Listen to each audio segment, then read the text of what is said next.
கோவை துடியலூரில் உள்ள ஸ்ரீ லட்சுமி தனியார் மருத்துவமனையில் நீலகிரி மாவட்டம் பந்தலூரைச் சேர்ந்த மகாலிங்கம் என்பவரின் மகன் தமிழ்ச்செல்வன் கடந்த ஒரு வருடமாக டிரைவராக பணியாற்றி வந்தார். இவரது தாயின் சொந்த ஊரான விருதுநகர் மாவட்டம் ராஜபாளையம் அருகே உள்ள ஐயன் கொல்லங்குண்டான் கிராமத்திற்கு தமிழ்ச்செல்வன் அடிக்கடி சென்று வந்தபோது அங்கு மலைக்கனி என்பவரின் மகள் ஆனந்தி என்பவரோடு காதல் ஏற்பட்டதை அடுத்து இருவரும் கடந்த 3 ஆண்டுகளாக காதலித்து வந்ததாக தெரிகிறது. இதற்கிடையே தமிழ்ச்செல்வன் ஆனந்தியுடன் பழகிக் கொண்டிருந்த போதே திருப்பூர் மாவட்டம் உடுமலைப்பேட்டையைச் சேர்ந்த மற்றொரு பெண்ணையும் காதலித்து வந்ததாக கூறப்படுகிறது. இதனால் அவர் தனது முதல் காதலியான ஆனந்தியை திருமணம் செய்யாமல் காலம் தாழ்த்தி வந்ததாக தெரிகிறது. இதனால் மனமுடைந்து போன ஆனந்தி கடந்த 2 மாதங்களுக்கு முன்பாக தூக்கிட்டு தற்கொலை செய்து கொண்டார்.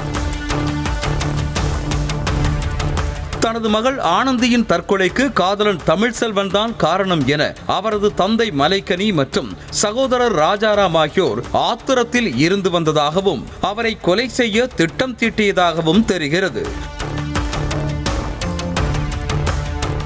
இந்த நிலையில் உயிரிழந்த ஆனந்தியின் தந்தையும் சகோதரரும் கடந்த ஞாயிற்றுக்கிழமை இருசக்கர வாகனத்தில் ராஜபாளையத்தில் இருந்து தமிழ்ச்செல்வன் பணியாற்றிய கோவை துடியலூரில் உள்ள மருத்துவமனைக்கு வந்துள்ளனர்.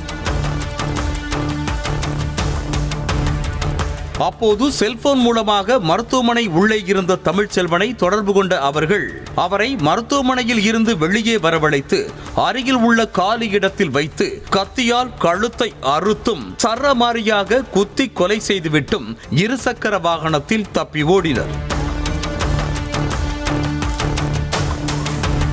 இதனை பார்த்த அருகில் இருந்தவர்கள் உடனடியாக மருத்துவமனைக்கு தகவல் தெரிவிக்க அங்கு வந்து பரிசோதித்த மருத்துவர் தமிழ்ச்செல்வன் இறந்து விட்டதாக கூறியிருக்கிறார். தகவல் அறிந்து சம்பவ இடத்திற்கு விரைந்து சென்ற துடியலூர் போலீசார் உயிரிழந்த தமிழ்ச்செல்வனின் உடலை கைப்பற்றி பிரேத பரிசோதனைக்காக கோவை அரசு மருத்துவமனைக்கு அனுப்பி வைத்தனர். மேலும் இது தொடர்பாக வழக்கு பதிவு செய்து விசாரணை மேற்கொண்ட போலீசார் கொலை செய்துவிட்டு தப்பி ஓடிய தந்தை மற்றும் மகனை கைது செய்திருக்கின்றனர்.